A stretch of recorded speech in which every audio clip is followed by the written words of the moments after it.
Hello everyone, welcome to today's session. I'm your instructor and we are going to dive deep into how to organize and summarize data effectively.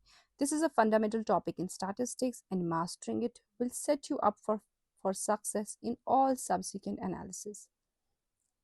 So we'll first start with the collection of data. So what is collection of data? Collection of data is the data. Whenever you have a research question or there is something you want to know, the first step that you begin with is collection of data. That is collecting data from the different statistical units that are of your interest. So once we are done with collecting the data, the next step what comes up is the organization of the data. So the organization of data pertains to a quantitative phenomenon which involves four stages. So the first stage is the raw or ungrouped data, which are the individual observations in the order in which they are collected. The second stage is discrete ungrouped frequency distribution, which consists of counts for each distinct value. The third stage is grouped frequency distribution, in which data is sorted into classes. And the fourth stage is continuous frequency distribution. This is for the continuous variables with exclusive classes. We shall discuss all these four stages step by step in subsequent lectures. So, when we look at this example, which consists of marks of 200 students. So, if you look at this data, it looks unwidely and scattered. Data are hard to follow, and the data does not give us any useful information at a glance. Also, it is confusing to mind. Our objective is to express this huge mass of data in suitable condensed form so that it highlights significant facts and comparisons, furnishes more useful information, and does not sacrifice information about important characteristics. So, then what do? We first arrange this data in ascending or descending form of magnitude. This ordered arrangement of data is called an array. For example, if we see this list of raw data, and when we put this raw data in an array form, that's in the ascending form, so it looks a bit more organized. Though it is better than raw data, arraying does not reduce the volume of data, so we need a more compact summary. So then what do? We create a discrete frequency distribution. So what do? We count the number of times each individual or unique value occurs and then write down which is called the frequency. So what do we have in a frequency distribution? In a discrete frequency distribution, we have a variable which is basically the characteristics we want to study, maybe the marks of students or the income, and then we count how many times each value occurs or repeats. And then there is to count these frequencies, what do we use? We use the technique of tally marking. So what is tally marking? So we kind of put we kind of put a vertical bar for each occurrence. And when, for example, if we have the data something like 4 4 4 4 4 6 9 2. So when we want to create a frequency distribution of this data, how do we do it? First of all, we'll write the variable x, which represents the characteristic we are studying, and then we write f, which is the frequency. So the individual values are 2 4 9. So when we are putting the tally mark, so we'll have for 2 occurs only once, so we'll have only one tally mark, so this will be 1. Then when we check 4 is 1 2 3 4. Whenever there's a fifth occurrence, we put a cross tally. So this means that we have 5 occurrences. So we have 5 occurrences of 4. Similarly, 9 has 1 occurrence, so it will have only one vertical bar. So we'll put a 1 here. So why do we use tally?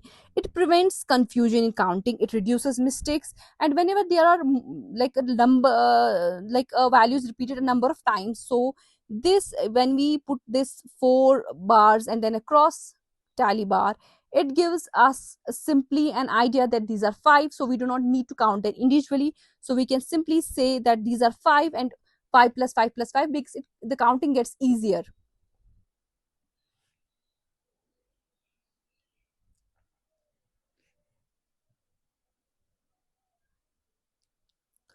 So, for example, if we take up 38, so simply we have another example. Let's study another example. So, here we have only two individual values. One is 38 and one is 42. So, when we take the value 38 and put the tally bars for it, we see 38 occurs 1, 2, 3, 4, 5, 6, 7 times.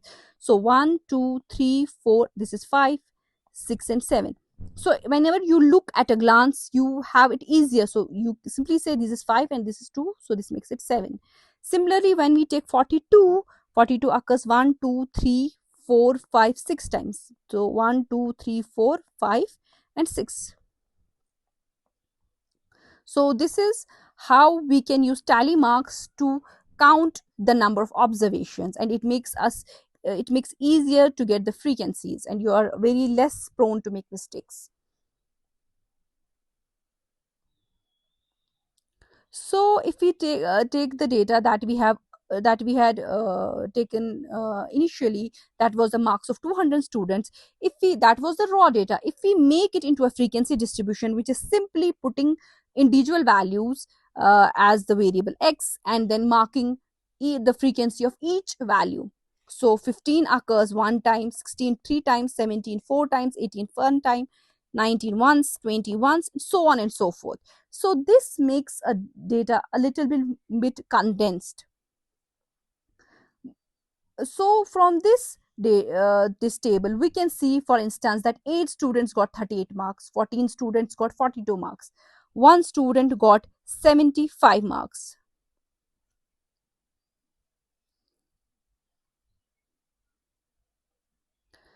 So, but still we have some limitations on this data. It is that data does not condense that much, and it is still difficult to grasp. So also this is only useful when the data is repeated. For example, we have repeated observations, and if we do not have repeated observations, the frequency this kind of frequency distribution is not of any use. Then what do? We move to another stage. The another stage that is called a grouped frequency distribution. What is a group frequency distribution? It classifies data in different classes, or those are called class intervals, by dividing the entire range of value into suitable number of groups. So what do we have there? We have the class intervals, we have the class limits, and we have the width or the length of the class interval. So if we take the example, the previous example of marks of 200 students, we see we first to construct this grouped frequency distribution of this data. We take first of all what is the range of marks. So what is the range? Range is the largest observation minus the smallest observation. So the largest observation is 78 and the smallest is 15. So the range is 63. And then we take the class size as 5, and then we take the number of groups, which are these, as 13, and then we make the class intervals. So 15 to 19, we see how many students have marks from 15 to 19. We put them into the first class, and then we take another class that's 20 to 24, and we see how many students have marks from 20 to 24. Those are 9, so on and so forth. So this kind of organization of data is more compact and reveals the distribution patterns.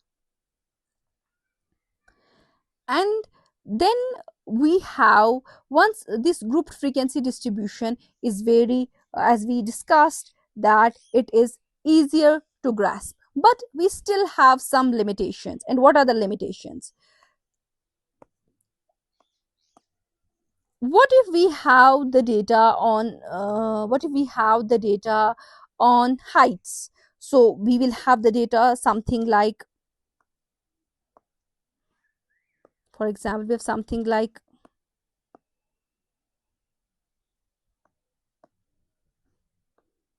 16.2, 17.3. So whenever we have this kind of data that is in decimals, if we create the class intervals like these kind of class intervals for such kind of data, you can see that from 15 to 19, 20 to 24, 19 to 20 has a gap. From 19 to 20, if there is any value lying between 19 to 20, there is no place in these intervals to put such values. So when we have continuous variables like age, height, weight, the classes must be continuous without any gaps. So we should have classes like 19 to 20, 20 to 25, 24, something like that. So 4 to 6, 7 to 9, 10 to 12 would miss the intervals 6 to 7, 9 to 10. So then what do? We make continuous classes. The presentation of data into continuous classes with corresponding frequencies is known as continuous frequency distribution. So when we have the classes like this, 15 to 20, 20 to 25. So this is another way to represent this. What does this mean? This means 15 is included in this class interval, but 20 is not. So it's just before 15 to just less than 20. 20 is included in the next interval. So when we have the data in this kind of presentation, in this kind of presentation, we call it a continuous frequency distribution. So what we studied, the first thing is that when we collected the data, it is in raw form. It is in raw form, in an unorganized form. So to have data in such kind of, in such a way, it is very difficult to get any kind of inference or any kind of pattern from the data. Then what we do, we convert the data into the frequency distribution. What is a frequency distribution? In frequency distribution, you take the variable, whatever the value you have collected, and then you count the number of times each individual value occurs. So you call it a frequency. So this is the another way of like when you have raw data, the second step, what you do to condense the data, you form a frequency distribution, which is a discrete frequency distribution. But discrete frequency distribution also has some limitations. Then what we do, we further condense the data, we create a grouped frequency distribution. What is a group? In that kind of distribution, we kind of put the data in classes, and then that further condenses the data. And then in grouped frequency distribution, you can have values which are continuous, which have you can have class which are continuous. So you would need classes that do not have breaks. So for that, we have continuous frequency distribution. The difference between when we have, so both are grouped frequency distribution, both are grouped, but then you can have classes something like 15 to 20, 21 to 25, or you can have classes like 15 to 20, 20 to 25. So the difference between these two classes is that this is a continuous frequency distribution, because there is no difference, like the upper limit of the previous class and the lower limit of succeeding class has no breaks. However, here we have a break from 20 to 21. We cannot, if we have any value from 20, we cannot put those values. So these kind of classes are called inclusive classes. Whether they called inclusive classes because both upper and lower limit is included in the class interval. And this kind of class interval wherein you have data like 15 to 20, 20 to 24. So these are called exclusive classes. Why? Because the lower limit is included, but the upper limit is not included. So if you have the interval, so it will be like 15 to 20. So just before 20 you have to stop, and 20 would go in the next interval. So the first one wherein both limits are included, these are called inclusive classes. And the second one wherein only the lower limit is included, upper is not included, these are called exclusive classes.